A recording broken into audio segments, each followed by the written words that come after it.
I think I'm live. Let me check. I'm so sorry for astronauts for being like almost 30 minutes late. What had happened was, no excuses already with all the new energies going on, but seriously, I'm a little jet lagged and I completely forgot to set up the live stream with all the different, I guess you want to call them, what's the word for it? Not segments, but tidbits, you know what I mean? Like the photos and stuff that I use. I didn't set that up. So my bad for not setting that up. My brain is still in vacation mode. I need to get back to it. So, but that, I guess that's okay because I know a lot of you guys will be, watching this back later, hopefully to get the information for your sign. So let me get started with everything. Let me set this thing up right. Put it off to the side, setting off my laptop. And let me actually check that I am live and nothing has gone wrong. You know, you always got to check these things with YouTube. Sometimes funky stuff happens. And I'll create the thumbnail and stuff later.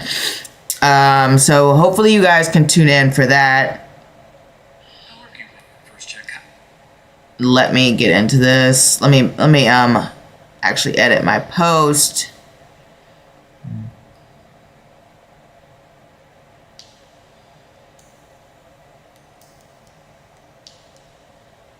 Just in case somebody comes back to it.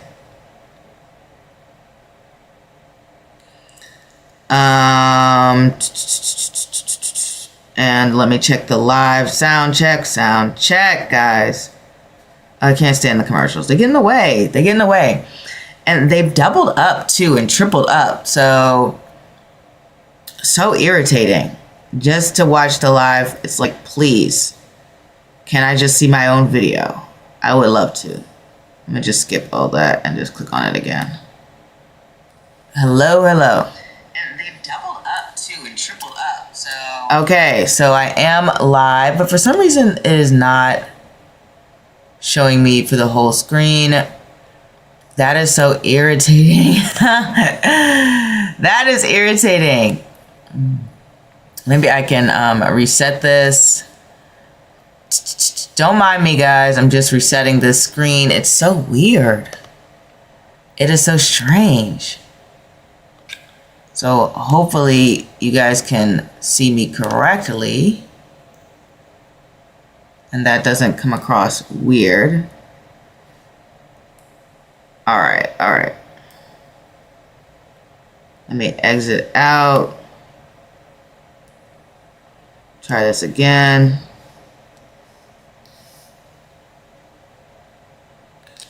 There we go. Okay, it looks right. Looks right now. Super zoomed in for no reason, but that's how things go. Right. All right. Now with all of that, prepare yourself, guys. This is one of the most historic transits that we will experience within our life. So I've been doing my research, and like certain other astrologers, granted, I focus more so on Vedic astrology. This aspect I literally could not find in at least our recorded history. Now, I know certain people in a Western perspective, this has actually conjunct before with Saturn conjunct Neptune, April 8th, 1742 in the sign of Zero Aries. But we're going by Vedic astrology, and because Western astrology use more fixed placements and goes by the seasons, Vedic is not the same. It goes with the current sky placements, you know, so the sky moves or the earth wobbles, causing things to kind of go out of alignment over time, or change alignment, I should say. I shouldn't say go out of alignment. Things change, people change, the universe changes. And so Vedic astrology affects, aligns with that. And so what I did is I went back to the closest time that we had to these energies to get you started on what could this feel like? What does this look like? What does this transit bring, right? So Here we have one of the most powerful, I said, historic transits of all time because of its rarity.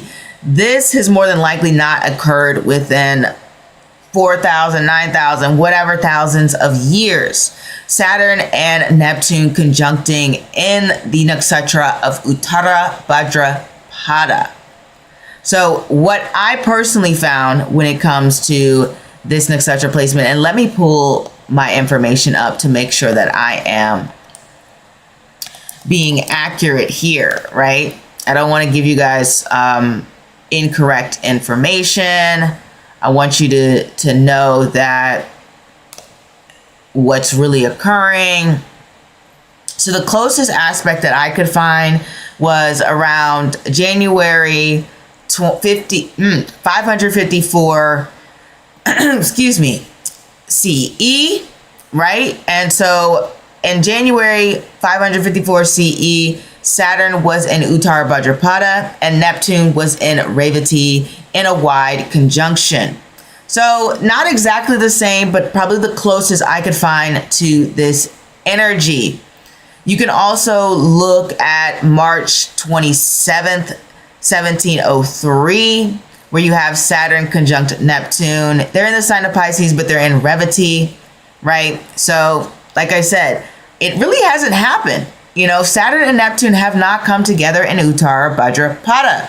And so we're going to get into what that could possibly mean. What could be happening as this historic event, astrological alignment, is unfolding in our skies. And you know, I'm really excited about this extreme reset happening. And I love that it's occurring in Uttara Bhadrapada, one of my favorite nakshatra placements because of its level up factor, its transformative factor, its push towards making you your best person, right? Which makes sense because of its symbolism of the back of a funeral cot, the place that you are before you ascend to some sort of spiritual alignment, Revati, right? Where everything is complete and masterful. So let us get into this energy right now, guys. Welcome, welcome, welcome to the astrology of Saturn and Neptune conjunct on February 20th, 2026 in the sign of Vedic Pisces in Uttara Bhadrapada for the first time in recorded human history that I could find, you know? And I'm very excited to get into this. This is going to be quick, easy, and sweet in terms of the history. I don't want to waste too much time on that. I just want to give you a good overview so you can have an understanding for the feel of everything that is going on. And boy, am I happy to be back in my humble abode, in my PJs, in my nice sweater. Well, I'm not wearing PJs, I'm wearing leggings, but in my nice comfy clothes. So I'm happy to be back, even if the brain here is a little bit delayed. Like I said, forgive me, astronauts. In my post, I did let you guys know that I'm a bit jet lagged and expect that over the next few weeks, it might be a little bit bumpy for me, just because I'm not fully in grind mode. But you guys know I'm normally a little bit more on point, especially with the astrology videos. I do like to start on time. I do like to do things on time for astrology. I may be a little late for tarot when it comes to the live reading questions, but generally I'm on time for this. So let's get into this, right? So let me get my script. Let's just jump into it. Based on the astrological and historical reconstruction, it is likely around 554 CE that we personally see that the Ghana Empire was continuing to rise, fueled by the trans-Saharan gold trade, leading to the emergence of social hierarchies, a growing divide between the urban elite and rural communities in the savannah regions such as Congo, a modern-day Burkina Faso. Everyday life remained rooted in household and family produce their own everyday life was rooted in the household. Families produced their own iron and poverty, farmed for millet and fonio, and processed shea butter and kept livestock, dogs, chickens. Lastly, in the normal locations, this collectively already fostered a initial conversion to Islam. So there were a lot of different changes going on here when it comes to the rise of the Ghana Empire, which is interesting because when we talked about that Saturn and Uranus sextile happening for the first time in thousands and thousands of years, right? And over 1,000 years, we had a similar theme when we were speaking upon the fact that we have this fueling of the rise of the Ghanaian Empire. Now, when we had Saturn and Uranus make that sextile, Saturn being in Uttara Bhadrapada, Uranus being in Krittika, as they are now. Back then, and go back to my previous video if you don't know what I'm talking about, all that information is there. I'm actually going to link it below after this video, and so you guys can get that information, go straight to it. We spoke about the fact that the empire, the Ghanaian Empire, was actually in a blossoming stage, right? It was doing quite well for itself.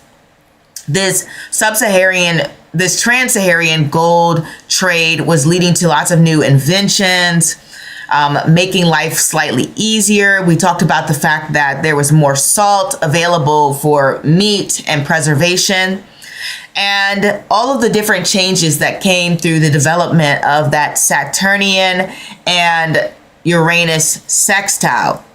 Saturn, as I mentioned before, being in Uttara Bhadrapada, and Uranus being in Krittika. And it's interesting now as we look even further back, and we're talking about this 554 period of Saturn into Uttara Bhadrapada and Neptune in Uttara Bhadrapada. But obviously in this period, Saturn is in Uttara Bhadrapada, Neptune is in Revati. We have a similar feel of the beginnings of the rise of the Ghanaian Empire. And you guys know I love to make these connections. So it seems like Uttara Bhadrapada is bringing about transformation, particularly in certain regions that are open to innovation, change, and who aren't relying or so reliant on systems. So I think that's quite interesting that that's at both times when Saturn's in Uttara Bhadrapada making these powerful rare aspects, we have that solidification or that stimulation of a rise in independence and breaking away from systems and creating new systems that lead to quite literally gold mines, right? Or the expansion of gold trade in this case. So what assisted with this rise? Like, what caused this transformation? What led to these sudden changes of events? Well, actually, it's an interesting story, but we're not going to get into all the details because that's, it's history. There's a lot going on there. We had the 19 Gothic War between the Byzantine Empire and the Austro-Gothic Empire ended in 554 CE with the Byzantine victory. However, and if you hear any noise, it's my heater. However, it was a lose-lose outcome through the empire. So the empire had emerged the winner. What's going on with my voice? Though the empire had emerged the winner, they were so drained of their resources that they were unable to defend against future invaders. Furthermore, the Italian economy, which is where they were fighting the war, the Italian peninsula, that was in ruins, despite the Byzantine efforts to recoup the cost of the war through heavy taxation. Much of this newly conquered territory remained abandoned and unproductive.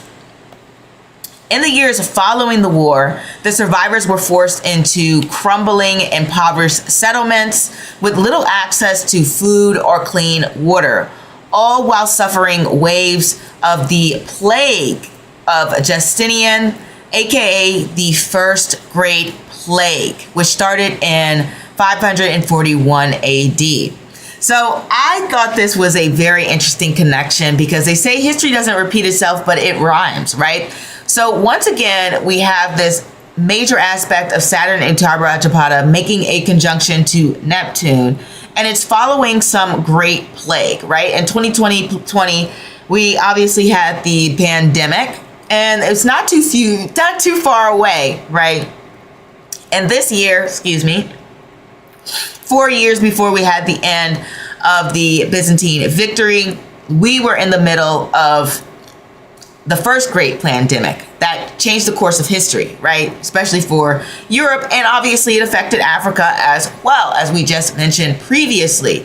Now, 4 years ago, from 2026, obviously 2022, we were still in the pandemic, but things were starting to come to like a closing stage. But you can still say it gave a little bit more of pandemic vibes. So I just find it interesting that both times we have this pivot out of a devastating time in history. Now, obviously in 500 CE, there wasn't that extreme advancement in science that we have today. And so, as I just mentioned, they were still going through waves of sickness. The pandemic would hit and then it would go away and then it would hit again. It really devastated a lot of people, especially those who lived within cities because they were more clustered together, which is why the more, I guess you'll say, farmer-like rural groups weren't as effective by this going on here.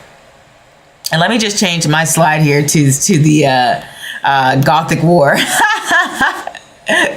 Sorry for all the strangeness going on here. And so I wanted to make that connection, the fact that, again, we have this connection of when systems fail to protect us, which I will get into a little bit more later. But I want to give you this full history going on with the Gothic War. So, because Emperor Justinian, obviously, this is why it was called the Justinian Plague, Justinian, the ruler of the Byzantine Empire, because he was so focused on winning back this Italian land and fighting Persia, he actually ignored the deep interior of North Africa and left his governors there with very few resources.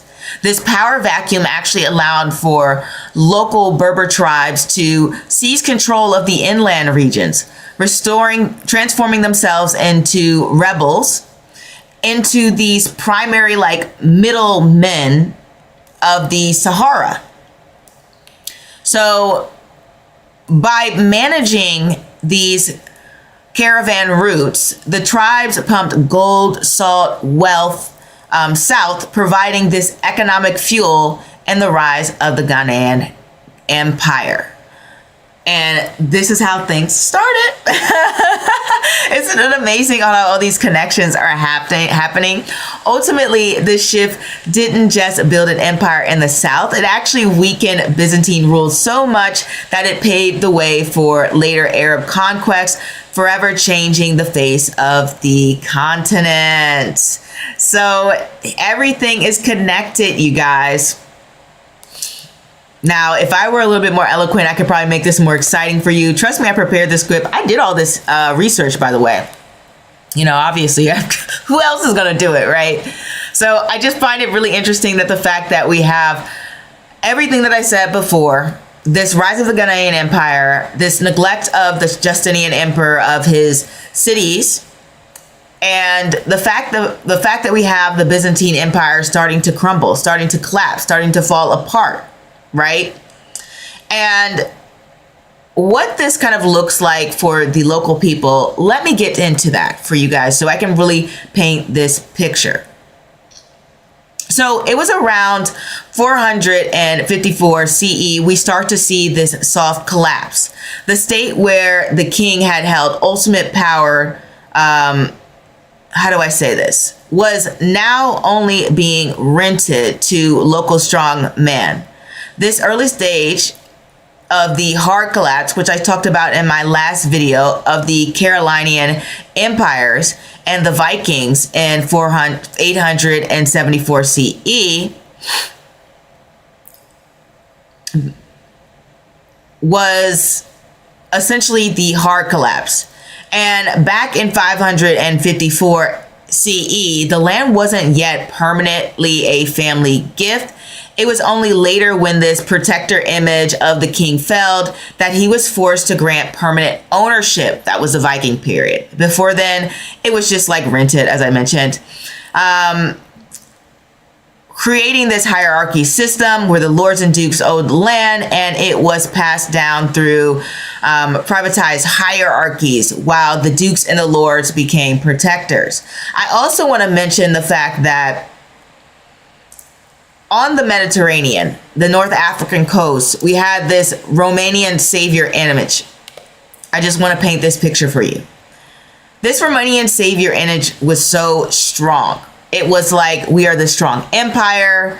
Our emperor is there to protect us. Similar to that feel for the Vikings, right? Where we had the Carolingian Empire thinking, oh, they're there to protect us, etc., things like that.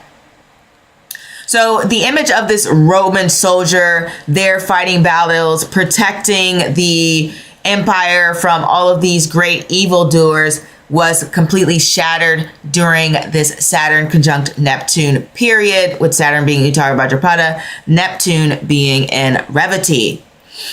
After the 19 years of brutal wars and paving the ways of the plague and all of that jazz, people felt like the world was ending. They had lost infrastructure such as public baths, state-maintained roads, international shipping, etc., etc. Like, imagine if we just lost our mail service, if we lost our roads being upkept by government contracts and private contracts, etc., things like that. If we had lost all of these public resources, this is what was happening for people within that Romanian Byzantine Empire going on there. So it completely shifted their mentality towards self-reliance and becoming more deeply religious. They were searching for, spiritual answers as their civilization collapsed around them.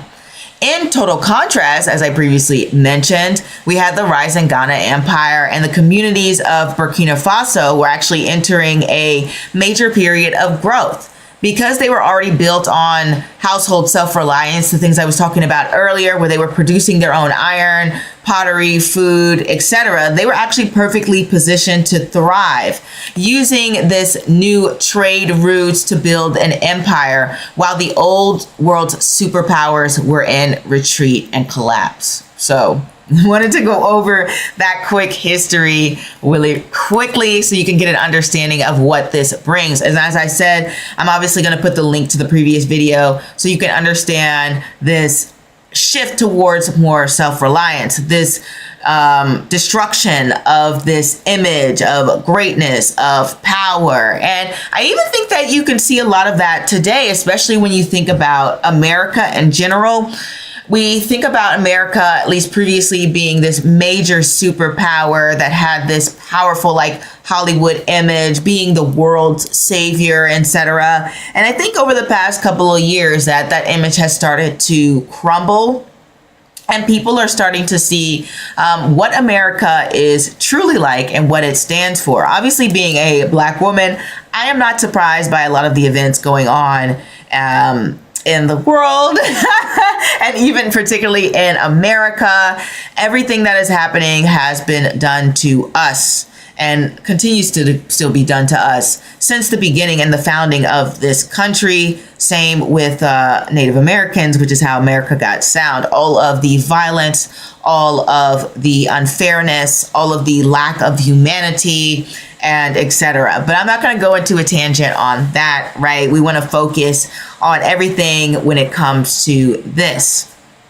So let's move further into this, guys. I said I don't want to spend too much time when it comes to the historic backdrop. I just wanted to give you an understanding of the events that led to all the things that I was previously talking about in the Viking era and the rise of the Ghana Empire in my previous video. And I wanted to kind of show you how things were mirroring, and gave you the initial setup when we had the soft collapse and the hard collapse. And it is interesting, right, guys? Because when we talk about these energies of Neptune being conjunct with Saturn, and then we also talk about Saturn being in the sextile to Uranus and Krittika from Uttara Bhadrapada, we have the soft and hard collapse, right?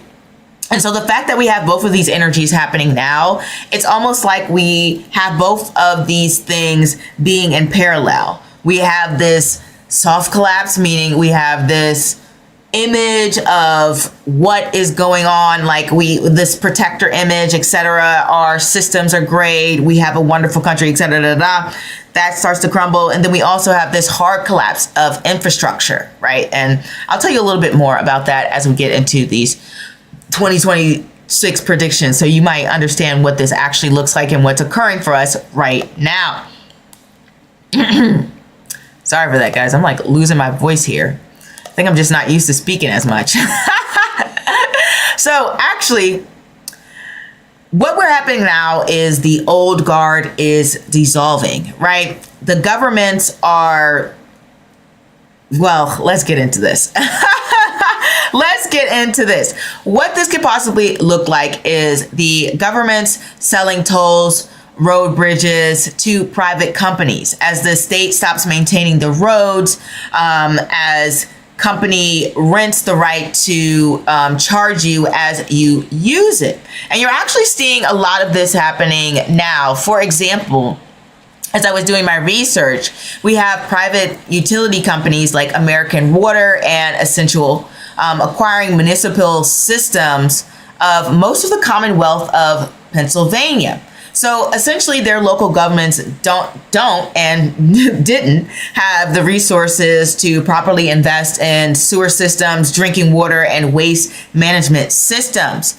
And because of that, you have these private companies, as I mentioned, like American Water and Essential, coming through, buying up all of these municipal water systems to manage them, to take them over, to upkeep them, to make sure rural populations have water. But obviously the issue when it comes to that is, especially we all know, privatization can lead to more expenses, right? Instead of having this local government being responsible for managing our drinking water, managing our waste, well, now there might be a fee associated to it, or there might be a higher cost associated to utilities because we have more private companies running that. So that is something that you want to look out for when it comes to private systems. And you know what? You might even actually see that, because as we were just talking about with the mail, saying, imagine like we didn't have mail, right? The government controls our mailing system here in America. I know that a lot of you astronauts are from around the globe and everything like that. And hopefully this is all interesting to you. A lot of you astronauts are from around the globe, but here in America, right, we have our public government managed mail system. And that is to make sure that they get to these rural populations. But you know, as we know, America is experiencing a lot of debt right now. And so it could be that we slowly start to shift and actually section out these contracts when it comes to delivering mail or sending mail and postage. And that in itself can sort of make sending mail a privilege in a way. So things could go that route. Like I say this now, and I feel like I'm screaming into some sort of blank echo chamber, but this could happen. You know, these are within the realms of possibility. We could have more privatization of our mailing system. Now, I don't know if there's any sort of privatization going on right now, but it could shift in that manner, given the fact that we have so much debt, we have a crumbling and collapse of our current system and the images. We have these leaders who aren't really leaders. In fact, they're probably some of the worst human beings you could imagine. And we know that they are not reliable. So we could have private companies controlling these essential systems. This can look like, you know, payment platforms, freezing accounts, telecom companies denying access, more private firms, as I mentioned before, managing those tolls and those utilities. So account freezes and access to restrictions might become routine, right? As I was saying, because we might have this shift towards more privatization and less of the government managing and controlling the banks, or even at least, I don't want to say they control the debt crisis. Oh, I think I disconnected, guys. But I was just reading this book called The Debt Crisis, if you guys want to check that out, by Ray Dalio. And he was talking about essentially how the banks have to rely on the government, and the government has to bail them out when we have these crises, because it actually could give a further collapse of our economic systems that will be completely devastating. Hence why we had the Great Depression. The government, was too slow to bail people out, or even didn't know if they should bail people out. And because of that, we had this period of depression that wasn't actually, how do I say this? We weren't bailed out until we had a war, right? Until we got that economy stimulated. So this is why I say I'm iffy on that. I'm iffy on the fact that we might have this split between government and banks, just because we know if the government doesn't bail them out, it could lead to a collapse. But given the energies of this alignment, this Saturn-Neptune energy going on here, it's possible that maybe they won't be given a choice, and they won't have the means or the funding or, the structure set in place to actually bail the banks out if there is another economic collapse, or there's just no incentive to do that. So remember how I was talking about in my Rahu and Sesta Bishop video, we have more shadow banking. So obviously after the 2008 collapse, there are more rules set in place when it comes to sending out loans and approving people, and there's just more restrictions there in general. Well, when it comes to shadow banking, it really doesn't make sense for the government to bail out private companies.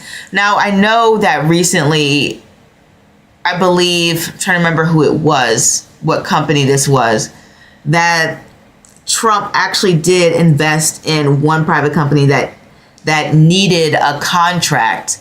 And maybe more of that can come on, but I don't think it can happen for all of the companies out there who are relying on shadow banking, right?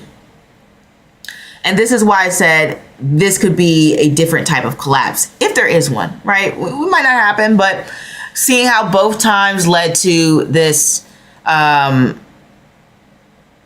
guess you want to say, burst your bubble when it comes to the systems that we have set in place, it is possible that this can happen again. So let's move on. It is likely we'll have more strained public systems. We might have more delays, especially when it comes to permits, court dates, public transportation, repairs, bridges, subway, as I said, water systems, patched but not fully rebuilt, higher tolls, taxes, service fees to keep things running. We might shift the burden from the state to the individual, which comes with that privatization. People might pay more out-of-pocket health care, which we kind of already do that. More for out-of-pocket for education, security, insurance. And yeah, to some degree, a lot of people do this, but it's not exactly standard across the field for everyone. Not everyone goes to private school, right? Not everyone pays for security. We have the police, right? So this is why I'm saying it actually could start to shift more and more towards these things. It becomes more normalized. Yes, we start to see these things now. Yes, we have had this for a bit, but there might be a more steady, or maybe not even steady, just an extreme increase of this. So as I was saying, growth in more private alternatives, private transit options, private subscription services, gated housing, homeschooling, etc. There could be more and more of this going on. We might also see things like companies reduce benefits for workers and expect people to self-manage retirement and stability, right? We might have companies say, you know what, pay for your own health insurance, or we're not going to provide that 401k, or we won't provide the 401k match, and all other sorts of benefits they might strip away, which is quite possible because competition is steep. So some people just want a paycheck, and I completely understand that. There might also be, more digital ID, tighter verification systems, more required logins, biometric checks, age verifications, more centralized digital records tied to services. And then lastly, we want to talk about the most obvious theme, the rise in independence, which echoed our previous video as well. So for those who directly control their land, their resources, or their marketable skills, they're likely to remain more stable and especially more adaptable as systems weaken or shift. So for example, a hairstylist or an esthetician renting out her own suite and booking her clients directly, they might have this leg up when it comes to this situation. Somebody who is like a nurse practitioner running a small private clinic or telehealth services, people who essentially have marketable skills. And it's actually interesting because previously, before I was watching this video on TikTok, because you guys know I love TikTok, and then obviously it was about Black women talking about how we've been pushed out of the workforce through this administration. And a lot of people were in the comments were saying how they wanted to start their own thing. They're sick of doing all of this work and not even getting paid, half as much, or maybe they do get paid half as much. And that's part of the problem as well. They're not getting paid their fair share, and they're tired of being subjugated to racist systems and prejudice and discrimination and everything that's going on when it comes to how we have our systems structured and set in place. So this could actually lead to a lot more of that. Somebody who is trained in fitness and has certifications, they might say, you know what, I want to offer online programs. I want to offer memberships. I need a space to host clientele. I may offer a dietary plan. And you start to see creators like this, right? Where you have people who basically have their, what do you call that? Workbooks or PDFs that you can download to have certain steps, diet plans, newsletters, etc. And I am all for it, right? Obviously, as a tarot reader on YouTube, I have my own Etsy shop. You guys can book readings through that. So I obviously always encourage you guys to have more independence, even if, things aren't booming or you aren't the most successful person at the time. It's always good to have a way out of the system and a way to support yourself. But obviously that might just be my belief, and I don't want to push that on you, but still just want to give some solid advice. Now let's get into the 12 houses. Like I said, we don't want to waste too much time, but I did want to give you some thoughts, the history, and my predictions. Gracious greetings to you too, Kiki. So happy to have you here. Hopefully you are enjoying the video. We're just about to enter all of the different signs. Just got finished doing the history and predictions for what this Saturn and Neptune conjunction could possibly bring. So hopefully you guys are enjoying it. I know I can be a bit rambly. Sorry, I don't know what's going on here. It looks like my video is messing up. So let me fix that for you. So irritating. I just fixed this. And let me fix Taurus too, since that's next. So frustrating. Why do you guys think I was late? Because as soon as I get back, everything's falling apart. All right, Aries, let's get into you guys. So this is happening in your 12th house, the house of isolation, the house of mental health, the house of hidden habits, foreign lands, hospitals, distant or foreign income streams, the house of self-undoing and self-sabotage. So there might be this theme of breaking reliance when it comes to unconscious coping patterns and secondhand world views, building direct experiences when it comes to internal structures. So for example, you might find yourself realizing that you use social media, substances, or distractions to regulate stress. And you might be replacing that with therapy, discipline, or even spiritual practice. So another example is that we might even have the ending of a secret situation, such as a hidden relationship, a quiet job search, behind the scenes agreement that was unstable. Or like, let's say you were doing this quiet secret job search to get out of your job. It might even come to the fact that you might find that job and boom, the search is over. You might find yourself relocating temporarily or spending time abroad. This can bring about clarity, independence, or a new perspective. You could be building income from foreign or online sources, international clients, digital sales, remote contracts, or even just working with remote teams. Instead of depending on local systems, you could be letting go of limiting beliefs like I can't leave, or I can't do this, I can't do that, I can't, et cetera, et cetera, et cetera. Couldn't survive anywhere else. I couldn't do that. I couldn't have my own company. I couldn't go for that job. I couldn't go for that relationship. I can't reach this goal. And you're just like, you know what? I'm getting rid of that. And you start testing those assumptions through real world action. So the core shift is less passive escape and more direct engagement, and internally and globally for you, Aries. Now, Taurus. So when we talk to you lovely Tauruses, this is happening in your 11th house. This is the house of friends, social circles, audience, and money that comes through groups, networks, or even jobs as well. It's that windfall, type of big money going on here. Granted, 8th house is actually the biggest big money situation, but 11th house does have those themes.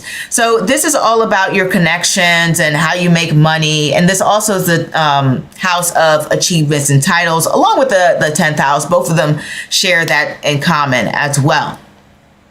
So this is all about reworking those connections and, as I said, those monies.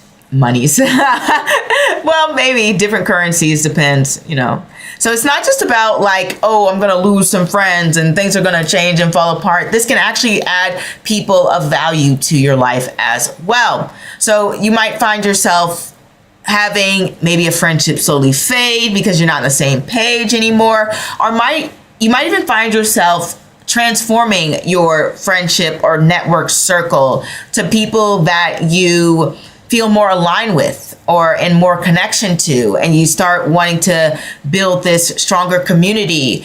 For example, this can actually look like, it doesn't have to be that extreme. Let's say you rely more so on big companies like Amazon, Walmart, et cetera, to get and buy things. You might actually start investing more in your local businesses, small creators, small business owners, and that in a way is an expansion of your network. For example, let's say instead of me going to a nail salon, I go to Instagram and I say, who can do nails? And I look them up and, I go to their house and I get my nails done. That could happen just like that. Like I have my own private network of individuals who I trade with, kind of like the Ghana Empire. You might also have a professional circle or online platforms bring you more opportunities, especially if you're a content creator. You might realize that your company or your platform is acting like a middleman between you and your money, right? So what this can look like is that you decide to go directly to customers instead of relying on a boss or a company to bring them to you. So let's say you're a lawyer, you're working for a law firm. Instead of doing that, you might just start to seek out your own clientele and say, all right, you know what? I actually want to do work on the side. And maybe you're just like a contract lawyer and you read contracts and review contracts. There's plenty of people who would pay you for your services to review contracts for sure. Just to sell that services directly to the people who need it. That is something that you might find yourself doing. You could build your own audience, your own email list, your own client base, a friend group. It really doesn't matter. It's all about those network circles and friends. You might want to connect with people outside of your usual circles, same as they did with the rising Ghanaian Empire. They were connecting with all sorts of people from different countries, which led to that spread and rise of Islam, as I said. Yeah, you never know. So you focus on smaller, smarter partnerships instead of big, loose networks, as I just previously mentioned. And you stop waiting for group approval and you fund your own ideas, because this was definitely not about group approval here. And as I mentioned before, you might be looking to market those skills. You're like, I don't want to be part of the crowd anymore. I want to go and do my own independent thing. Now, be patient with me, guys. I don't know what's going on here. Okay, Gemini seems to be working. That's uploaded. All right, that's good. All right. So Gemini, this is happening in your 10th house. This house rules career, reputation, public image, authority, status, job title, marriage status, role, leadership, or even just general goals that you have for yourself in life. So your public life and position in the world gets restructured. This isn't always about loss, though there could be a loss in some sort of status or job or whatever, but you might just see change where you stand.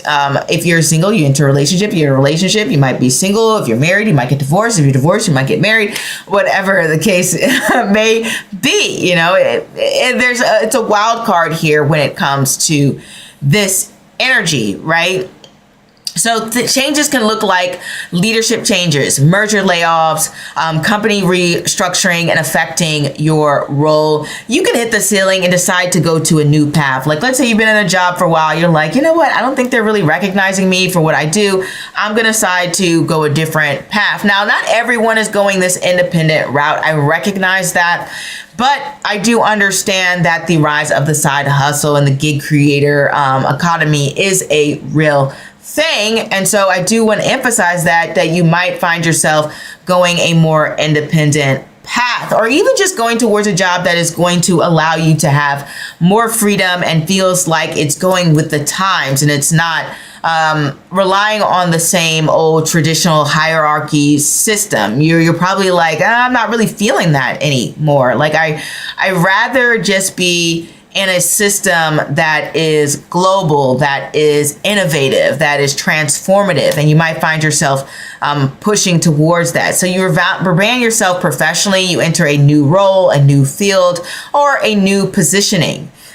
You look for a new company, you know, as I said, that the current system's not really aligning with you, and you might take on more responsibility as well. Because Saturn and Neptune comes together when it comes to expansion and wanting to innovate and make your dreams come true, you might even find yourself pushing yourself a little bit further towards your goals, right? We have people who had a set of skills who were doing things like creating shea butter in their household, and they might just been doing it for their household in their local communities.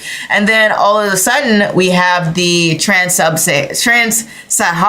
trade, Saharian trade going on, and now they can sell their shea butter to different communities and different people, and it's expanding that family business. So you might be expanding, selling your skill sets, or expanding what you think you can do within a work environment. Maybe you've been stuck in a role for so long and you've identified yourself with that role, and now it's like that idea of who you are and what you do are changing. So as I said, some of the cases you might be independent, but then this might just be a major shift inside the system as well. This can also look like redefining success on your own terms instead of chasing maybe more superficial status, unless you like, you know, those things. There's nothing wrong with nice things, the gold, the glitz, the glamour, and the fame.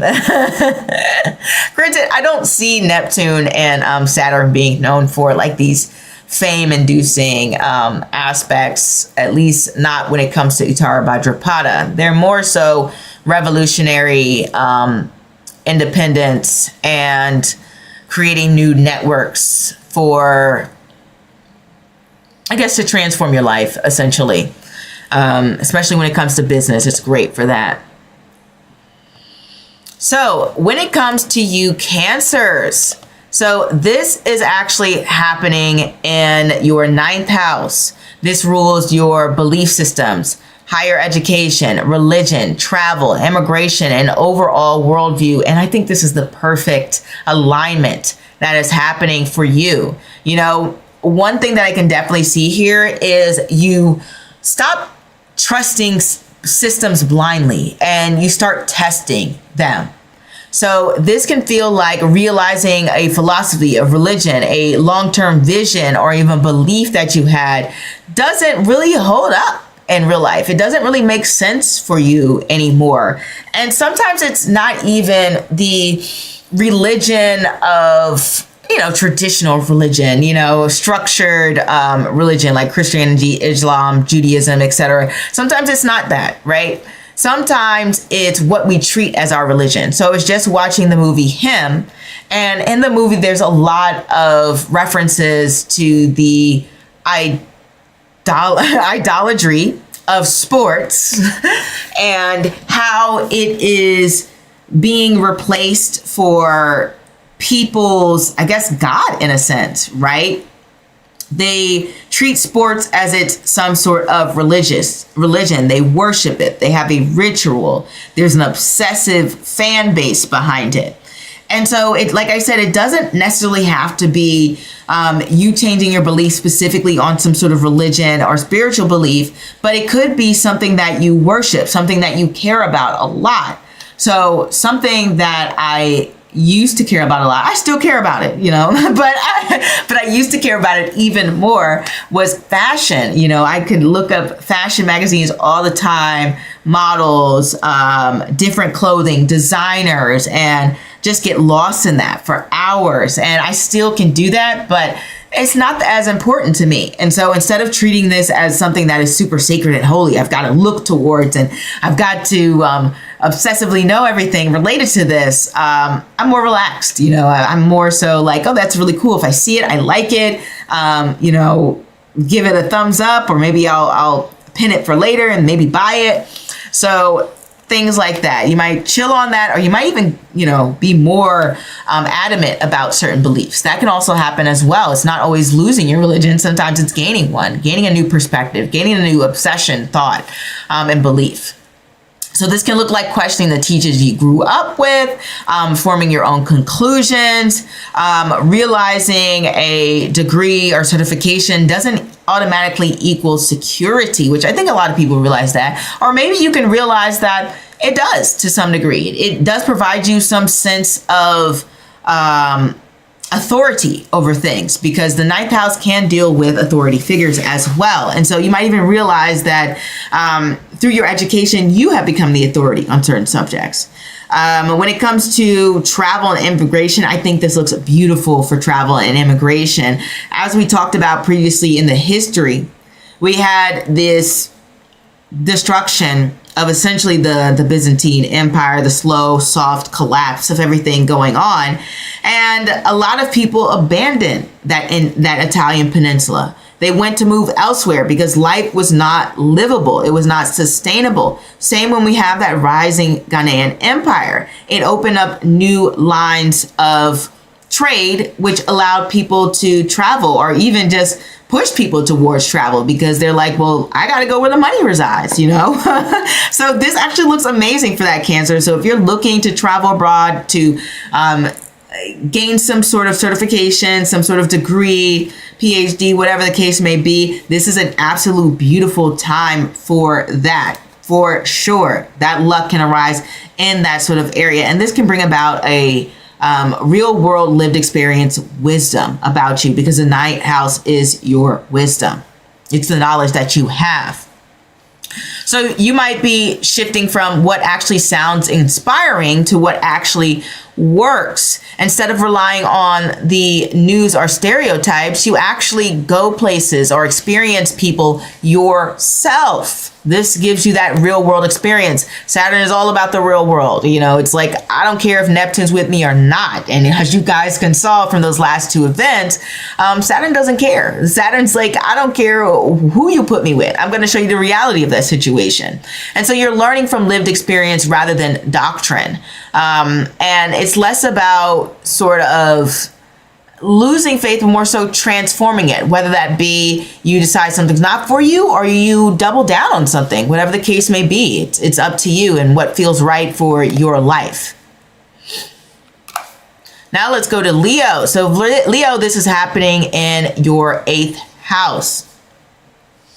This is the house of shared money, debt, taxes, inheritance, intimacy, independence, and dependency.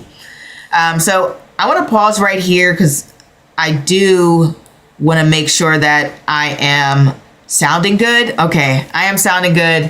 And thanks you guys for coming in and giving all the thumbs up. Let's get straight back into Leo. So as I was saying earlier, the 8th house is the house of truly big money. We know this because, well, there's many reasons I know this. One, from my experience as an astrologer, when people have these major life transforming aspects or these big one-ups when it comes, level ups when it comes to money. I don't know what I was trying to say there. Big level ups when it comes to money. There's usually something being highlighted in the 8th house. For example, look at, is it Zoe Saldana? Am I saying her name right? Who recently became the highest paid actor in Hollywood. So right away, as soon as I saw that, I was like, oh, she's going through something in 8th house. And right away, I believe she might have Uranus in her 8th house or Rahu in her 8th house, but there's some 8th house transit going on there. The second reason I say that the 8th house is the house of big money is the fact that we actually have, Jesta being the sign of the most billionaires. And let me get my thoughts together. Jesta occurs in the sign of Scorpio, the 8th house, right? And then when we talk about shared resources, we talk about things like investments. We talk about things like settlements, owning a business, signing contracts. All of these things are going to bring about money, large amounts of money. Like, these are the things that create and generate wealth. If we talk about generational wealth, then we're talking about trust funds, something that is related to the 8th house. The 8th house is the house of I'm gonna get rich. And you get rich by sharing your resources with other people, by building with other people, by combining with other people. You can't do it all yourself. That's not what's gonna happen. You know, it's a system that includes other people. So this is why I say this actually looks really great for you, Leos. You might actually find yourself on the come up here when we have Saturn and Neptune coming together. Uttara Bhadrapada is actually quite interesting when it comes to wealth, because they're not as flashy, right? I say that the 8th house is the house of big money, but actually Pisces actually does very well financially. And the thing about it is a lot of the money with Pisces people, because Pisces represents things that are extremely hidden on the ground. Think about the fact that we probably know more about space than the bottom of the ocean. You don't really have a quite understanding of somebody's wealth, right? And the whole reason I mention this is the fact that, one, this transit is happening in the Vedic sign of Pisces. Two, it's happening in Uttara Bhadrapada, the serpent of the deep. And so this can actually be a very large gold mine when it comes to making that coin, and also people not even knowing how deep your pockets are. So that could be going on here. Also, this can look like your partner's income shifting and changing your lifestyle dramatically. This could look like an inheritance. This can look like money from a divorce, money from a job, back pay, whatever the case may be. There's so many different aspects to this when it comes to the 8th house. I already mentioned investments. Already mentioned there's so many different ways to invest too, like owning property, selling property. Granted, I will say the 11th house connects a lot to real estate, and the 4th house, but the 8th house as well. Owning property as well. And then I'm trying to think of other things the 8th house connects to. Taxes, especially when it comes to setting up your taxes so that they work for you. And you might even find yourself, loans. How could I forget loans? Yeah, getting loans, getting access to loans, especially loans that could help you run a business.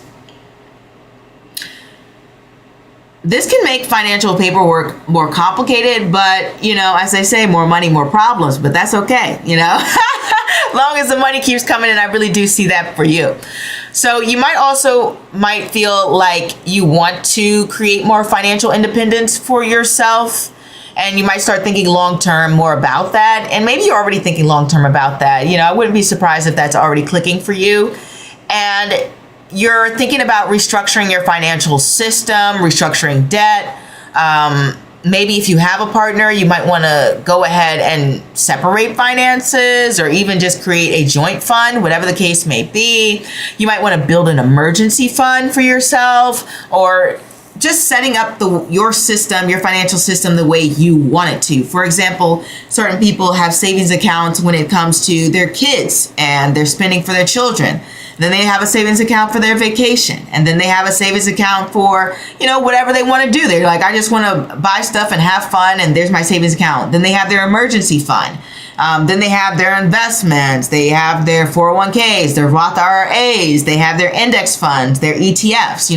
You might create a complex webs of financial systems for yourself.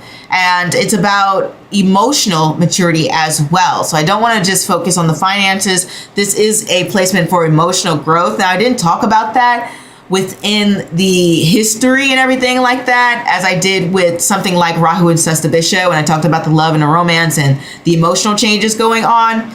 But this can happen too. There's a moment of clarity, a moment of transformation. 8th house is about a huge transition period within your life. You're going through something emotionally. You're spiritually changing. You might even be becoming more independent. You might have a stronger belief in yourself. You might want to do more things. You might want to live your life in a different way. 8th house is very transformative. It really is very, very transformative. I don't know how else to say this, but people go through graduations when it comes to the 8th house. People obviously get married, get pregnant, have a kid. It's just a house of those big life transitions. So all of those things can be happening, and it can totally shift your mentality. I spent a lot of time on you Leos. I must secretly love you guys. So we have Virgo, you lovely Virgos. This is happening in your 7th house. It rules marriage, business partnerships, contracts, one-on-one agreements. It also rules the public, and sometimes to some degree it rules travel. I know for me personally, whenever I have transits to my 7th house, I find myself traveling, and it makes sense. 7th house is the furthest away from yourself. And so transits to the 7th house can bring about travel as well. So one thing is, you might clearly see in your life who is solid and who isn't, right? With this Saturn and Neptune coming here, it is about disillusionment that we spoke about earlier. And so what this can look like is you might find yourself in partnerships that were running on hope and fantasy that need restructure. And so you gain new partnerships, or you transform the relationships that you have. Uttara Bhadrapada is known for its honesty. I mean, blatant, blunt honesty to get you in trouble type of honesty going on here. And so you might even find more honesty within your relationships, and feeling like, you know what, I actually want to be more of myself. I actually want to be true to who I am within my relationships. And so I'm going to just start opening up about who I am and see who's for me and who's not for me, right? And then also you might find that, you have a boost in business. And if there is some sort of underperformance in your business, or maybe you just get a new idea to start a business, as I was talking about with the Ghanaian Empire Rise, you might just say, all right, I'm going to move with this. I'm going to make all the tweaks. I'm going to transform. I'm going to make changes to level up. All of that could be happening if you have a business, or if you have a contract. You might negotiate harder, or you might feel like, you know what, I've been negotiating so hard and none of that seems to be working. I might have to go a different way. I might have to start freelancing. I might have to just set the standards. This is my rate. This is what you pay, etc. Things like that could be going on for you as well. I already mentioned the travel aspect that is going on. And then this is also, maybe taking commitment more seriously. One thing that happened with the first Great Plague, right, is that people realized the value of life. And then you also saw that push towards spirituality, because there was so much confusion and hurt going on in the world. And so maybe you're just like, I need somebody who's going to be by my side. I need somebody who's spiritually aligned with me. I need someone who's aligned in their lifestyle and their way of thinking. And you start taking that commitment very, very seriously. And you filter for anything that isn't what you desire within your heart. So that can happen as well. You're choosing partners who are practical, who are consistent, who have a open mind to the reality that you would like to live for yourself. And then also this can look like, I'm not going to overextend myself. I'm not going to try to save anyone. I'm not going to create weak bonds. I'm going to create mature bonds. And like I said, when it comes to access to public, other people, one-on-one partnerships, that is likely expanding. You're meeting some very interesting people at this time that could change your way of thinking, who can really rock your world, Virgos. Like, this is very, very powerful for you. And then to some degree, this can also be, in the worst case scenario, gloom and doom and life comparison. As they say, comparison is the theft of joy. Hopefully it's not going in that direction, and it's more like you find people inspiring and you want to do what they're doing, and you're just like, oh, I want to do that too. And you jump in, and I'm hoping that is a thing for you. But I recognize that sometimes we have to work through those emotions of hurt, jealousy, comparison, and all of those jazz. So I recognize we're all human. We all have flaws. That can happen. My beautiful Libras. So happy to be here for you. This is happening in your 6th house, the house of daily work environment, or even just your daily routine, health, coworkers, debts, problem solving, rentals. I think I said pets as well. And I'm trying to think, clothing, things that you buy as well. 6th house, recognize that that's the job house. That's definitely the job house. That's the work house. That's the I got things to do today house, right? And so this is happening here. I got things to do today house. And what this can look like is now you find your daily life transforming. You might even find inspiration in your day today. You might find new opportunities when it comes to jobs, when it comes to,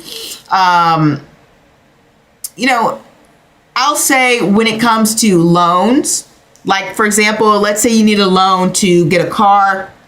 You might find it a little bit easier now, depending on different aspects, but it could definitely, you could definitely have an opportunity to gain some loans. You might have you might like refinance a home. You might find yourself having access to a dream rental, gaining some sort of property, moving. 6th house really isn't something that's permanent. It's one of those transition houses, like the 8th house, right?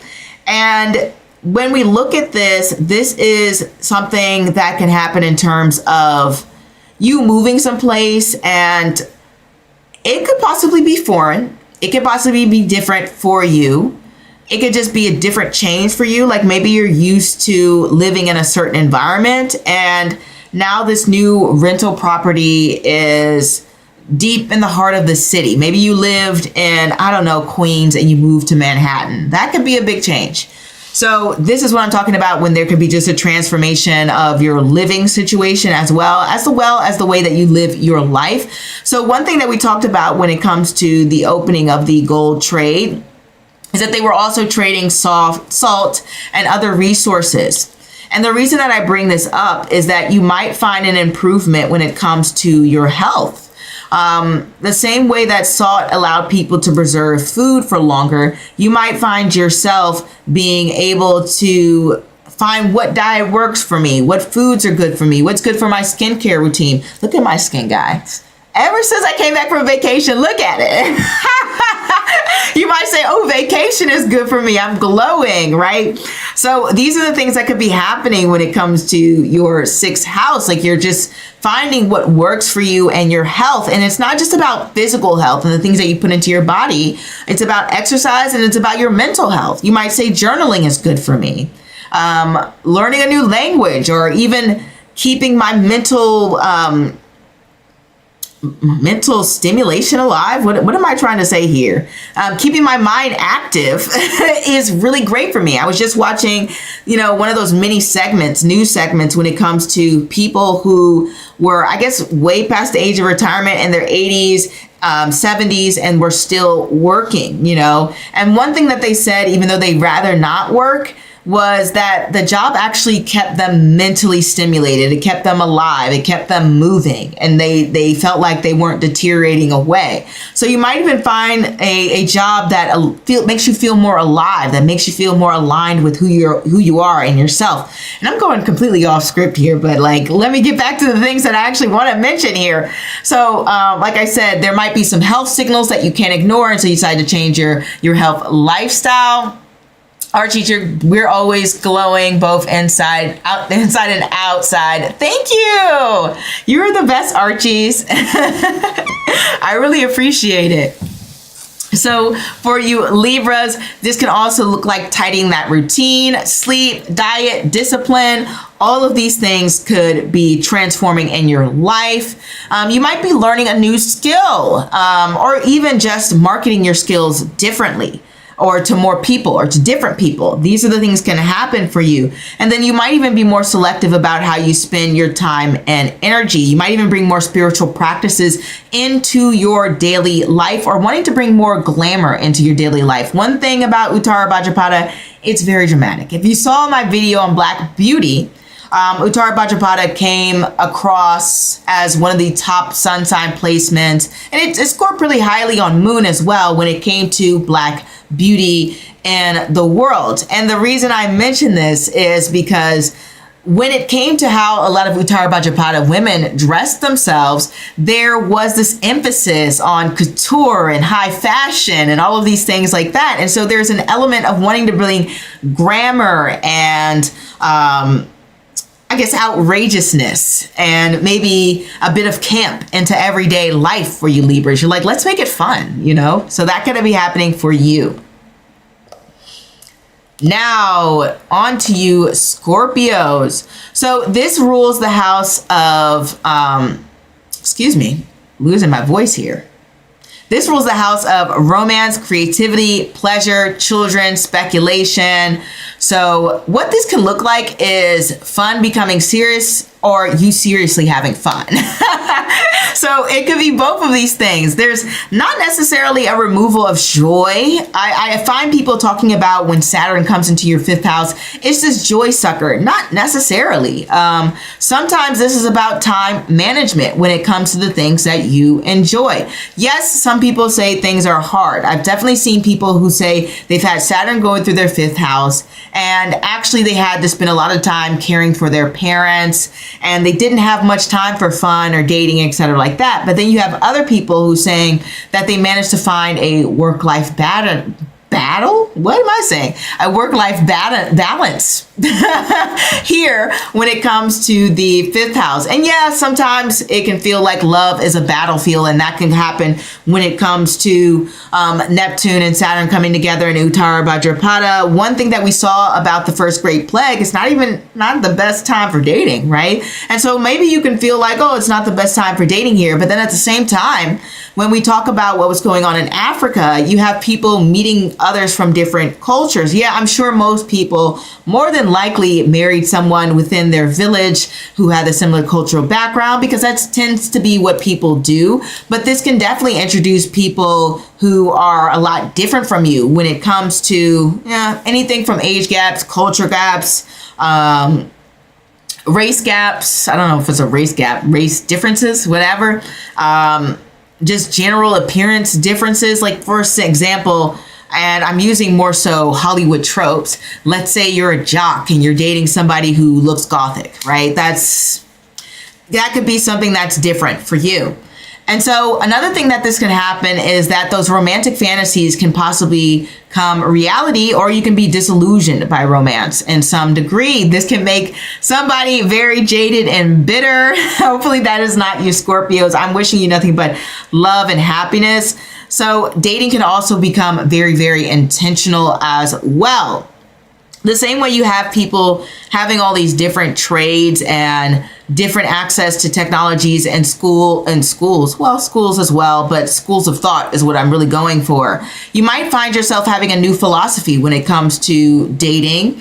And then you might even find yourself, if you've never used online dating, you're going that route, or you're finding some other tool. For example, I just saw a dating event, which is like, I guess, Date My Friend. And essentially the dating event is you have a friend, you go with your friend, and you create a PowerPoint on all of the amazing qualities of your friend and why somebody should date them. And so it's kind of like using modern day technologies to advertise your friends and etc. So you might find yourself in a situation like that. That's a very specific example, but you know what I mean. There could be some difference and transformations when it comes to your dating life. This also works when it comes to creativity, or if you have a business, or you have some sort of hobby, anything that has to do with creation.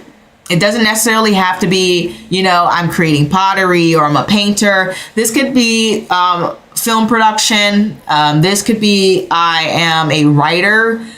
This could be, heck, you could work in tech. You could be a historian, for God's sake, I have known people who've had these Saturnian fifth house, and one thing that they love is history. They are big fans of history and knowledge. And so you might even find yourself digging deeper into that and thinking of some creative ways to access information, or even just more structured ways. And then that's something I want to talk about too. As Saturn and Neptune are coming together, this is going to bring more structure into your creative outlets. For example, some people, they kind of move through inspiration. They're just like, I'm going to go when the time strikes.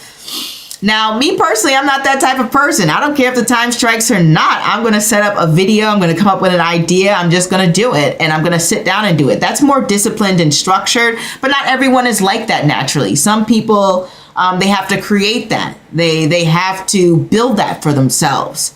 And so that's something that can be part of their daily life. Now, I can learn to be more disciplined about my timing. I'll say that. But yeah, you might be building your business. You might be building a craft. You might be up leveling a skill set. Fifth house can also represent something like learning a language that is different from you. This can also be about investments. Fifth house definitely connects to investments. And if you have children, well, you might find yourself wanting to invest more in their education. And it doesn't have to be in a traditional sense. For example, one thing that I have a niece. I don't have any kids, but one thing I personally want to do with my niece is I want to bring her to more artistic events. And she personally wants that as well. She's like, you don't bring me with you to these things, right? Very articulate kid, right? So you might want to invest in things like that for your kids. And this would also be about investing in your own personal education, as fifth house just represents anything to have to do with expanding your big, beautiful brain. So parenting responsibilities can increase, or your responsibilities to children can increase.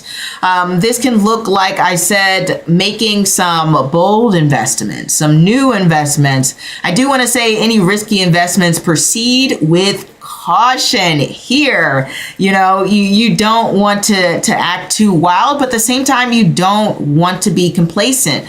Money is designed to move. If you're just hoarding money, that is going to keep you in a cycle of poverty. That is not me being extremist. That is fact. If you're not investing, if you're not building towards something, how are you going to keep up with inflation? You can keep looking for jobs and trying to make more money, but your money should be making money for you. That's just the truth. So you might even find yourself trying to do that. You want to cut out distractions. You don't want to waste time. And that can apply to all of the areas we just discussed when it comes to dating, when it comes to children, when it comes to investments, when it comes to education. You're just like, I am not here for that. I don't want to hear it. Like, I don't want to have my time wasted. I'm going to move on. Life is short. You might even be looking for someone, as I said, similar to Virgo, who's more spiritually aligned to you. And all of that can happen.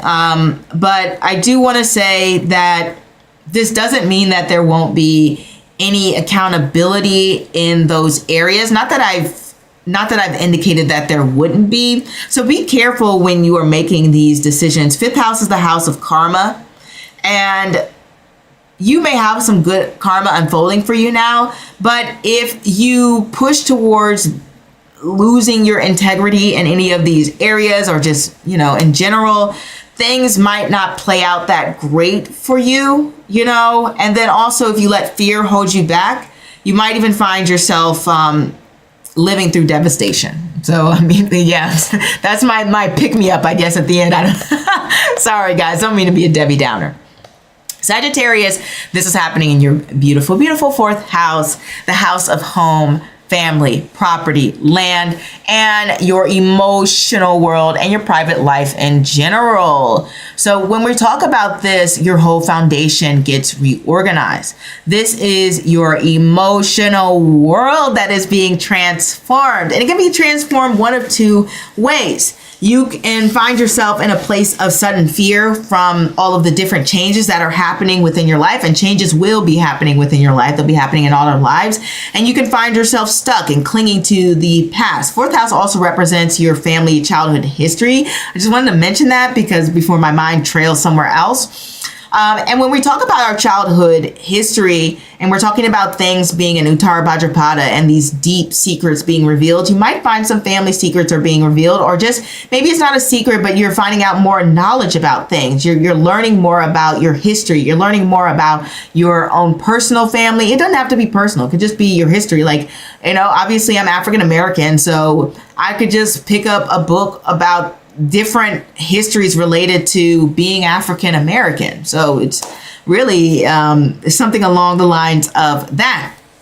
Could be happening as well and could be going on. You might find yourself learning more about historical figures and et cetera, things like that. But on a personal level, as I said, this is about family history. I remember one time I had a fourth house transit and I was doing ancestry DNA around that time just to find out, who am I? Where's my bloodline come from? Like, these things are important to me. And so that's something that could become important to you at this time. And you might even feel a stronger spiritual connection to your ancestors. One thing this for sure can do is can make you want to move. As we talked about the Gothic War and people abandoning those Italian cities and villages, we also talked about the fact that the Ghanaian Empire led to more tradesmen who often moved. And I'm sure people from different villages moved as well.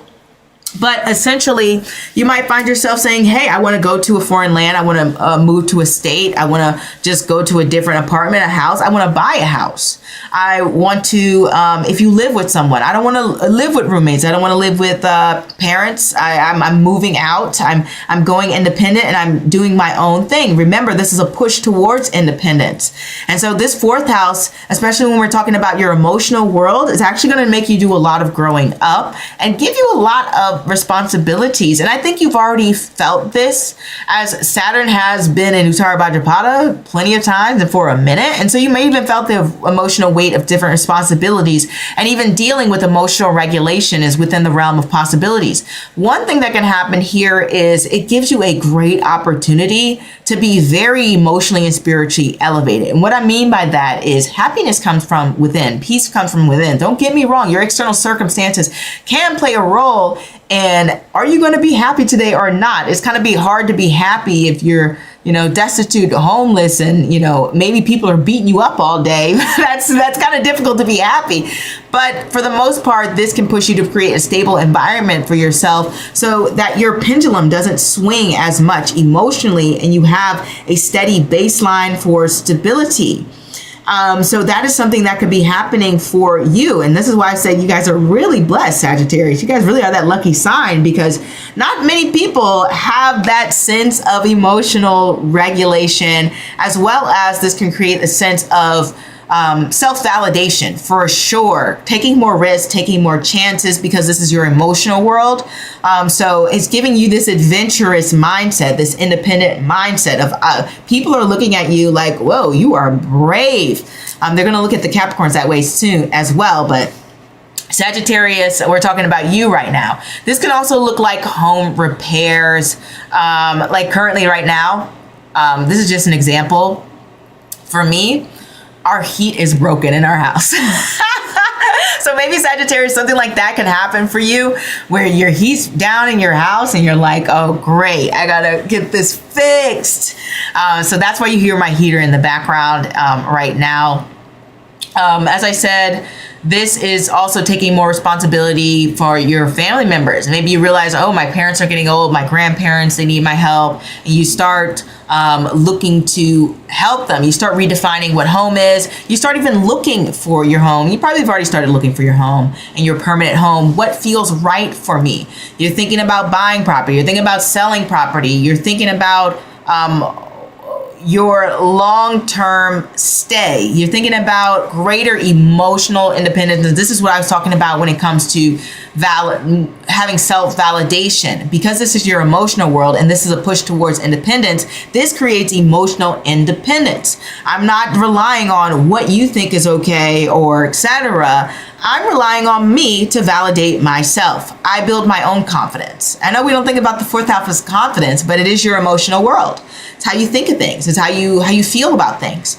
So for sure, this can change those values. And you might even find yourself relocating to a community that aligns better with your values or your goals or feels good for you. I talked a lot about location and moving, but it really is the house of that. One thing we'll also see here is probably a career change. I mentioned that because the fourth house, whenever we have these conjunctions, these aspects, these transits going on in the fourth house, it directly affects the 10th house, because it is your private life, your private world, what's going on here. And it's looking at that 10th house sky of reputation here. So there could be some changes in your career, your job situation that can be going on here. But generally, your focus is going to be maybe even turning your home into an economic assets, renting, working remote, building a base, a business within your home, interacting with your neighbors, different cultures within your home. Like for me, I'm working within my home. I am talking to you astronauts who are from around the world. And that is very much like an energy that you could be experiencing, Sagittarius, as well. I'm trying to think if there's anything I missed when it comes to the fourth house. Fourth house can also create opportunities for connection. I've seen a lot of people have Saturn go through their fourth house independent of Neptune, but Saturn going through the fourth house regardless. And this can create an opportunity for a long-term partnership, marriage. That's something I see with this aspect going on as well. But overall, it's about building a solid foundation for yourself. So I see that happening. Now, we sort of mentioned this already for you, beautiful Capricorns.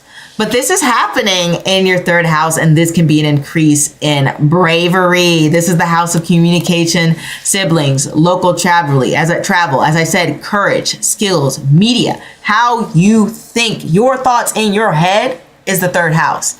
And so this is changing and transforming your thoughts to wanting to be more of that go-getter type of person. And Capricorns, you're already a go-getter, but it's almost like you stop being more passive about what you're consuming and what you're taking in.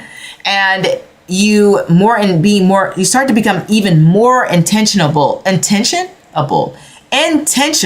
about what you let into your mind and what you say and how you communicate and how you come across to people.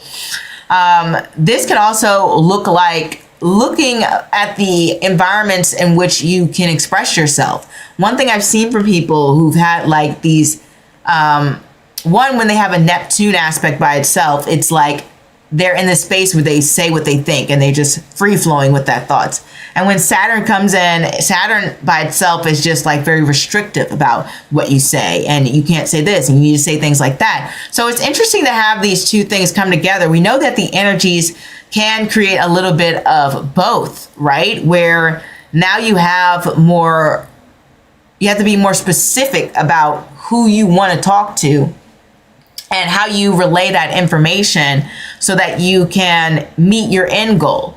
A lot of people might just talk just to talk. With this aspect here, it's like the conversation becomes intentional. You decide that I'm having this conversation because I want to relay this message, because I want to get this out of it. This is my intention when it comes to saying this.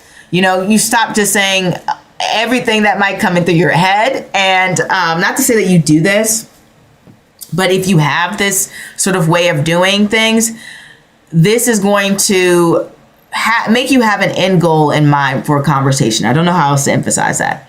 But communicates with siblings, neighbors. They could transform. It can be strenuous, where it can feel like, I can't trust anyone, etc., things like that. Or it can feel as though you are seeing a new side to them, new side to your neighbors, new side to your siblings that you haven't experienced before. You might even find that your siblings are becoming more independent, doing their own thing. Maybe they're not relying on you or whoever as much, and you're like, wow, they're really out there in the world.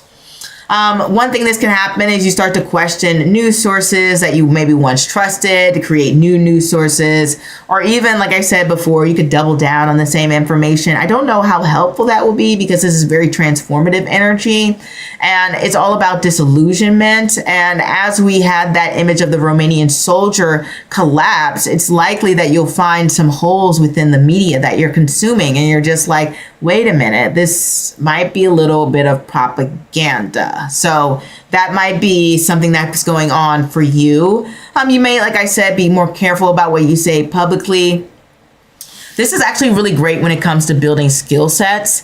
I'm not going to go into all the different skill sets you can possibly build, but there's so many. Obviously, the third house represents skill sets, represents working with your hands, and represents working with your brain too. And so you might even find yourself expanding those skill sets, marketing those skill sets, traveling more for sure. I know it's actually interesting because we know the third house is linked to short trips and travels, but I've actually seen the third house can represent long distance trips as well. They may tend to be shorter, meaning like there's going to be less than a month, but they can definitely give you a long distance travel. So generally this is going to bring about more traveling within your life. You might find yourself writing, speaking for professional reasons, or it doesn't have to be professional. Like it could literally just be you find yourself in your free time, you're being the host of, I don't know, you have a dinner club or what do you call that when people want to socialite? Maybe you have like a socialite club and you host dinners and things like that. And you find yourself speaking more because obviously you're the leader of this club. Or maybe you help with that organization in some way, some sort of organization, some sort of club, some sort of meeting, some sort of a group that you're a part of, and you find yourself speaking more. I would be surprised if you were speaking less. This is actually going to generally push you towards conversation and challenge yourself in that way, Capricorn. As I mentioned before, third house is also a money house because it's a house of businesses. And honestly, I really do find the fact that this coming together can actually bring you more opportunities to make more money. Granted, it will be through your own hard work and efforts. This is not something falling on your lap. This is you saying, I'm potentially building myself skills that can be useful to other people, and therefore I can make money because of that.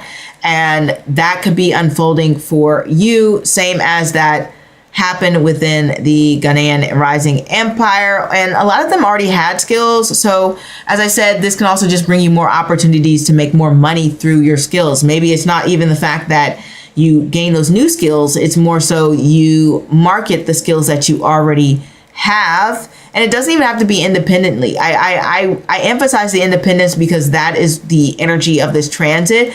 But not everyone's going to start their own company. You know, some people are just going to work for people, and there's nothing wrong with that. You know, sometimes getting a paycheck, it can build an avenue towards wealth. Not for everyone, but it can.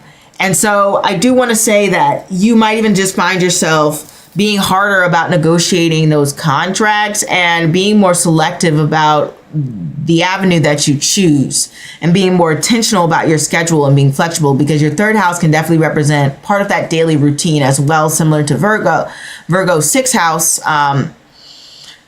where the third house is about what you do in your regular life, where you go and all of that jazz. And so you might even find yourself changing and transforming that, you know. So all of that is going on for you, my beautiful Capricorns. I'm going to wish you the best of luck when it comes to that, because I know that third house transits can be amazingly transformative. Remember, it's 8th from the 8th. And so this can bring about some shocking circumstances as well. So I just want to prep you for that. But this can also be shockingly good things. Like your efforts made your dreams come true. You brought your dreams into reality through your hands, through your ideas, through your mental efforts. And let's move on to your Aquariuses. We are almost done, guys.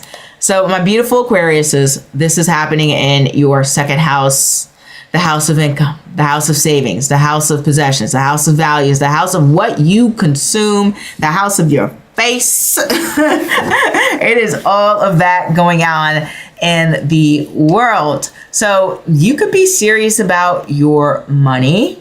And we've all talked about wanting to have your money move more and create more systems for independence and stop relying on maybe a paycheck. Some people, I'm not saying this is you, Aquarius, but some people, they live paycheck to paycheck. That may not be you, but this can definitely look like I'm coming up with a different financial plan for myself, or I'm transforming the way that I do my finances. That is all of that going on here. Sometimes this is saving more money. I would definitely think that this is saving for a more specific goal in mind, especially when we think about Saturn and Neptune coming together. Saturn by itself might just want to save, but Neptune has a goal in mind. It's a placement about big dreams. And so I definitely can see that you're like saving for something that might be a dream for you, or even just talking about, I've seen people who have second house transits, and it has to do with using their voice and their voice carrying a lot of weight. And I really do feel like, especially when we talk about this now, you might say some things right now that might disillusion people, that might burst their bubble. You might be carrying a lot of wisdom right now. This can also look about figuring out a new path to make money. I've seen some Aquariuses right now go through this. Same with you Capricorns, just because, like I said, the third house is second from the second, so it's a money house. So if you Capricorn see this, then this is something similar. But you might be changing the way that you make money. Maybe you find yourself in a situation where you're just like, I don't think I can do this anymore. They're pushing me out. They're giving me the bare minimum.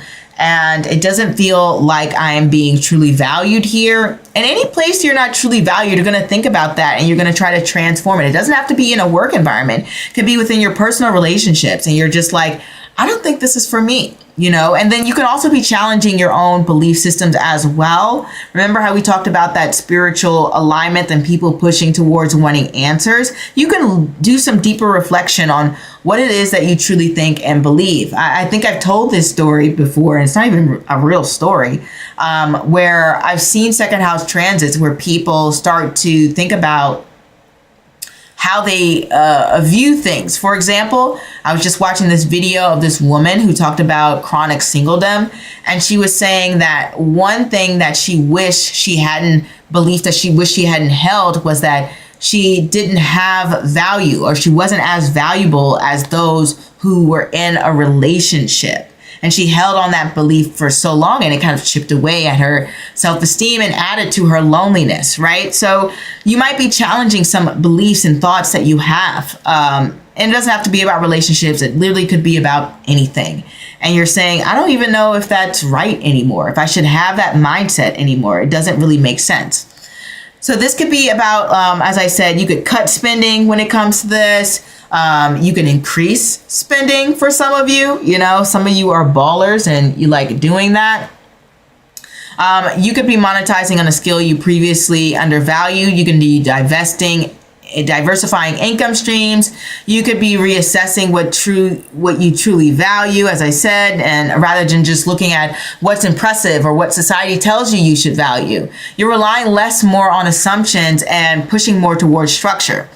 As this is happening in the sign of Uttara Bhadrapada, as I mentioned before, this came up highly in my Black Beauty study. And since this rules your face, you might even find your face is transforming to something very pleasing for other people. Whether that's you, like let's say you have acne, you clear it up, or whether you lose weight, as the second house is a big weight loss house, obviously because it's what you consume. Saturn wants to bring more restrictions on what you consume. So it's literally going to do several things. It's going to either make you eat less. It's going to change your eating habits.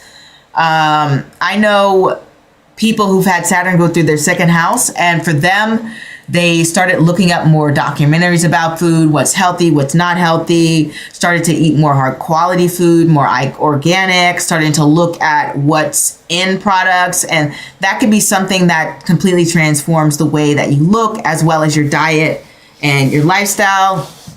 Any of these earth sign houses, 10th, 2nd, and 6th house can affect what you eat and what you put into your body and how you look. So I just wanted to say that when it comes to that going on there. Sorry, guys, I have a cut on my foot and it hurts. But that could be going on as well. And I just want to say for you Capricorns, definitely this could be revolutionary in terms of money, bringing about more opportunities for you. When it comes to family, you know, it can do one of two things. Maybe it creates more distance, or maybe you just find yourself having some family secrets revealed, similar to, I think, Sagittarius going on there. You might even find yourself meeting someone. Second house is another house when it comes to finding partnership as well, which makes sense because when you marry someone, that becomes your family, right? And so this can be in addition to the family in that way, or in another way. Maybe you become a uncle, an aunt, whatever the case may be, but this can definitely be an extension of your family. Sometimes the opposite, but I'm not going to hope that you lose someone, you know, knock on wood. I hope that doesn't happen. But all of these things can be transforming within your life. And remember, guys, the energy wants to shift you to more independence in these areas, thinking for yourself, like learning more about your family, learning about what you value, learning about more financial systems, learning about more about the things that you consume and what you put into your body. It doesn't have to just be food. Anything you consume and put into your body, whether that is, it could be drugs, hopefully not. It could be alcohol, it could be cigarettes, could be vape juice, whatever the case may be. I'm naming all these destructive substances. It could literally be the air you breathe, you know, to be honest. You're just like, I want some good quality air. Let me go find it. But that could be going on.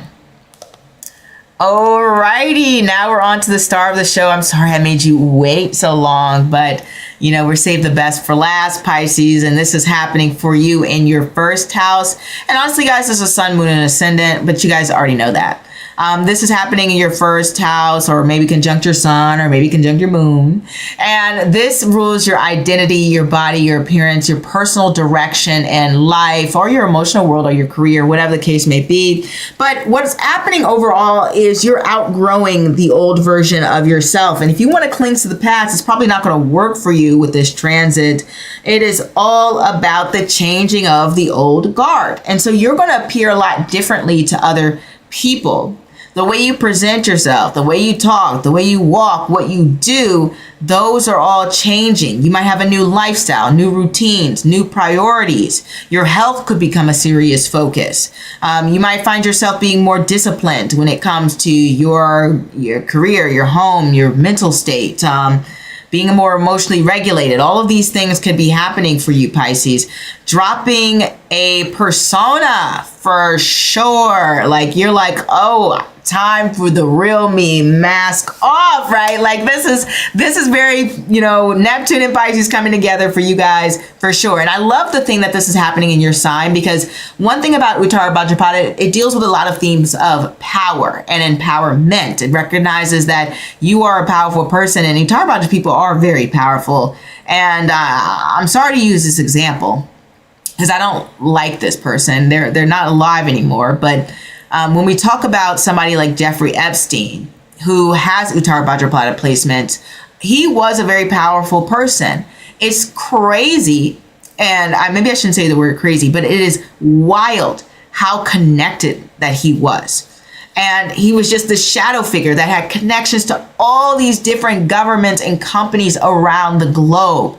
And it's insane. I've seen theories on how he connects to the manosphere and how he connects to a lot of different propaganda out there. And some of it I'm sure isn't true, but some of it I'm sure has legs to it. And I really do think that there's something about that Uttara Bhadrapada pit energy that is secretly powerful. So at this time, I'm sorry I used that terrible example, but I just wanted to emphasize the connections and the power. And that's all I'm thinking about.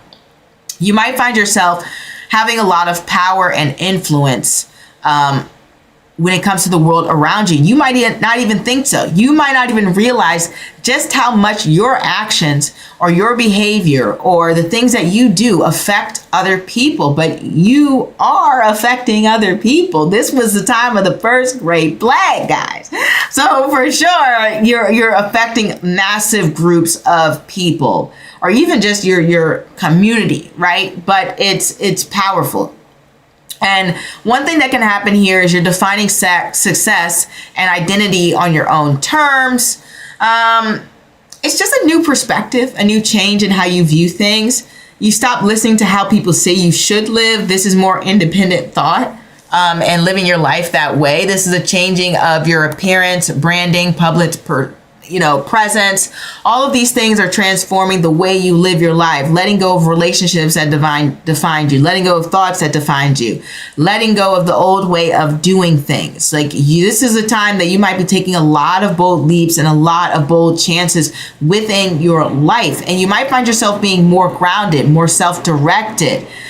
For example, you had people in the Ghanaian Empire, or the rising Ghanaian Empire, Ghana Empire, and they weren't expecting trade. They were just doing the things that they always did. But then all of a sudden they have this opportunity to expand what they already controlled. And the same things can be happening for you. The things that your gifts, your talent, whatever the case is going on in your life, the things that you have to offer the world, you might find yourself getting some major opportunities to offer that. And people might find, wow, you have an amazing skill set. You have some good things going for you. I would like to be around you. I want to be your friend. I want to work with you, etc. Things like that. That can be happening for you, Pisces. For some degree, this can create some isolation. For some people, this can create, I am moving, I'm working abroad, I'm working with foreign people. Especially you, Sun and Moon and Sagittarius, that can definitely do that for you. I am working remotely. I'm just, like I said, for some people, it can lean towards more so that Byzantine Empire and things in ruins. But hopefully your life isn't in ruins, and if it is, it's going through the ashes and turning into a phoenix, and that's what's going on here. But you solidify who you are, and that's something that I see. You expand who you are. You start to move from a place of confidence in yourself and your abilities and who you are. Don't stay in this place of fear. Don't hold back. Do what you need to do. So that is what I have for you guys. We have been talking for a minute, but I made it shorter this time. We were only an hour and 48 minutes. Remember all those times when we run 3 hours and etc. I managed to keep it a little bit shorter this time. I just wanted to give a quick blurb about the history, the signs, and it looks like we have a lot to look forward to when it comes to this transit. A lot of big energy, a lot of people realizing certain things cannot work for them anymore. And obviously I'm going to link the other video of Saturn and Uttara Bhadrapada sextiling Uranus and Krittika, because I think that this is very interconnected to that. So go ahead and watch that video. I'm going to link it below. Give me time to put in the timestamps and everything, guys. As I said, I'm jet lagged, so this is why I'm falling behind. But I'm going to wish you all well. Thank you for joining me for the live. Thank you for hitting the thumbs up. I'm so happy to be here and so happy to be back in action. I'm ready to go. And I will see you all later this week. You know, I'm going to pop up. I'm going to schedule a live. I'm probably going to schedule a live. I need to collect myself. I need to collect myself and get back into the groove. But thanks for stopping by, and may Godspeed for this beautiful transit happening on February 20th, 2026. And let the energies flow with you. Do not fight against them. You guys have got this. Invest in yourself. Go with the flow. Create more independent systems for yourself, and you got it. All right. And I will see you next time, guys. Bye.